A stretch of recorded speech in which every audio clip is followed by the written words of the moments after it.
భాద్రపద మాసంలో వినాయక పూజను నవరాత్ర సాంప్రదాయంతో ఆచరిస్తారు. చవితి నాటి వ్రతాన్ని వరసిద్ధి వినాయక వ్రతం అని అంటారు. 9 రోజులకు వినాయకుడు 9 పేర్లతో అర్చనలు అందుకుంటాడు. మొదటి రోజు వరసిద్ధి వినాయకుడు, నైవేద్యం ఉండ్రాళ్ళు, పూజాఫలం ఇష్టకామార్థ సిద్ధి. రెండో రోజు వికట, నైవేద్యం అటుకులు, పూజాఫలం విద్యాబుద్ధులు.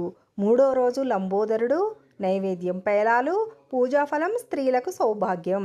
నాలుగో రోజు గజాననుడు, నైవేద్యం చెరుకుగడ, పూజాఫలం చక్కటి సంతానం.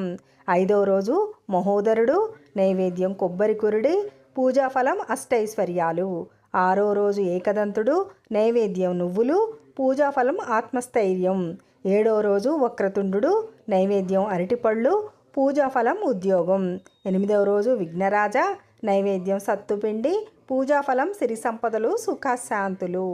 9వ రోజు ధూమ్రవర్ణుడు, నైవేద్యం నీతి అప్పాలు, పూజాఫలం కార్యజయం.